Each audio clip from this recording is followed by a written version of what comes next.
Hello, what I have here is a demand curve. Now, we're all faced with one of these, and what it shows is that if we knew how much we could sell at various prices, we'd find some sort of relationship like this. If we charge higher prices, we'll sell less. If we charge lower prices, we'll sell more. The trouble is, most people don't know what this actual relationship looks like in the real world for their product or service.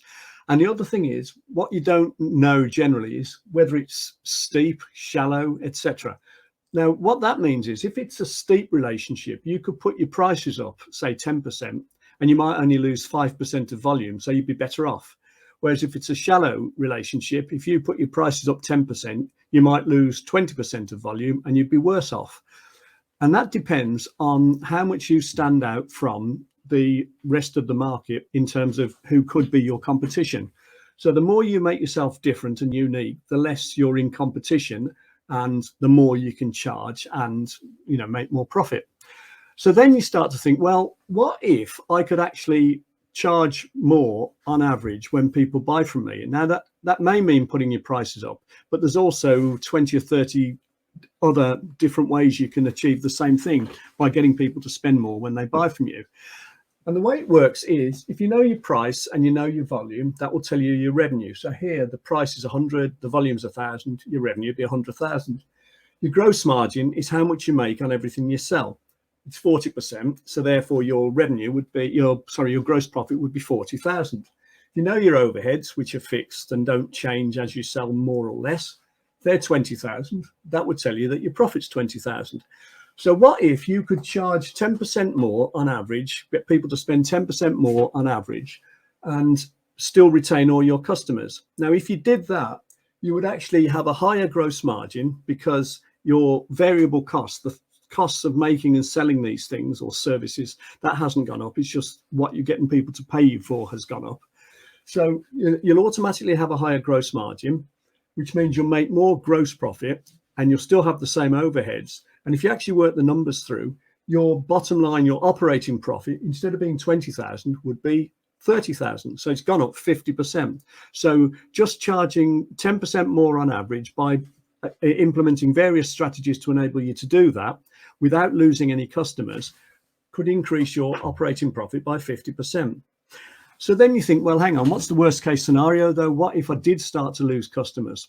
Well, you've put your prices up 10%, and it's tempting to think that you can only afford to lose 10% of customers or clients to negate the effect of the price rise. But actually, it doesn't work like that.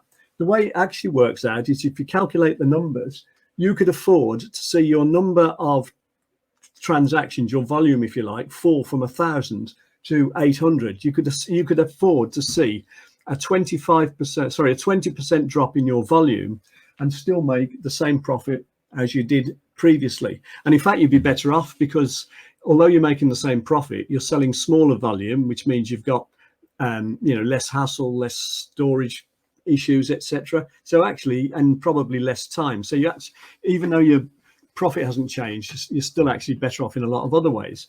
So what I'm really saying is that even worst case scenario, if you were charging more and you lost some customers, then charging 10% in this instance, you'd still be able to afford to lose 20% of your customers before you start to see an adverse effect of putting your prices up. And generally, it doesn't work that way. Generally, what would happen is if you implement certain strategies and you edge your prices up, you probably won't lose any customers at all. So the message really is, do you know what your demand for your product actually looks like? Do you know whether it's a steep relationship, which means you can put your prices up and make more revenue, or it's a shallow one? So if you're a commodity, it'll be shallow, it'll be like that. And if you stand out in the crowd, it'll be steep. So the more you stand out, the steeper you can make this curve, and therefore the more you can put your prices up. And then on top of all of that, unless you lose a significant volume of customers or clients by putting your prices up, then you're probably better off by doing that. And there's all sorts of strategies you can put in place to make sure that you can increase your average revenue, your price coming in, without losing customers, or certainly without losing significant customers. And then one other point is the customers you did lose, worst case scenario, would probably not be your best customers anyway, because they would be the ones that were price sensitive and therefore they would always be flakier anyway, because they would always be likely to be attracted away to a cheaper price elsewhere. So it's a really fascinating area of pricing, and I think a lot of people, it's just, lick the finger and suck and see and hope for the best.